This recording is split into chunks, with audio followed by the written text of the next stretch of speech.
আর একটা প্রবলেম, ঠিক আছে, find the volume density of the elastic deformation energy in fresh water at a depth H equal to 1000 metre. আচ্ছা, height আমার কত দিয়ে দিয়েছে, 1000 মিটার দিয়ে দিয়েছে, ঠিক আছে।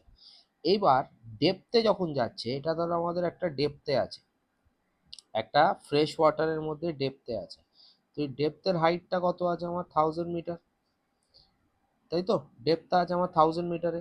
তাহলে প্রেশার অ্যাট আ ডেপথ যেটা হয়, সেটাকে আমি কি লিখতে পারি, that is equal to F by A, that is equal to rho g h, right.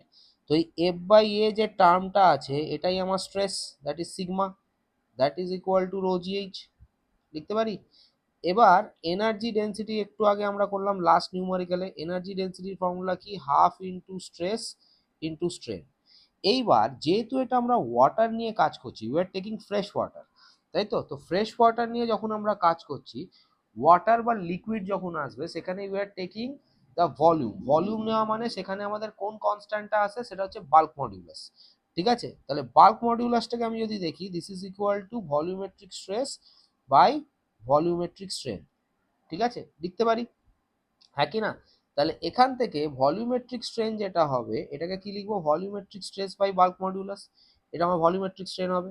তাহলে এই ভলিউমেট্রিক স্ট্রেনের জায়গায় ভ্যালুটাকে বসাতে পারি সিগমা বাই বিটাকে, তাহলে এটা half into sigma by B লিখছি, তাহলে U equal to half into sigma square by B লেখা যায়, হ্যাঁ কি না।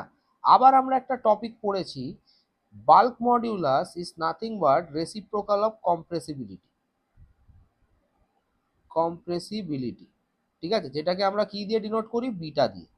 আচ্ছা, আমার বিটা আর বি এক হয়ে যায়, তাহলে এখানে বিটাটাকে আমি কি লিখতে পারি, that is equal two 1/b, right. তাহলে এখানে যে 1/bটা আছে, এখানে এটাকে আমি কি লিখতে পারি, half into sigma square into beta, লেখা যায়। আচ্ছা, এবার সিগমাটা আমার কি এসছে, সিগমা এখানে আমার এসছে অলরেডি রো জি এইচ, তাহলে এই সিগমার ভ্যালুটা আমি যদি এইখানে পুট করি, u equal to half into rho g h এর হোল স্কোয়ার ইন্টু বিটা, তাই তো। তাহলে ইউটাকে কি লিখতে পারি, rho square g square h square into beta divide by 2,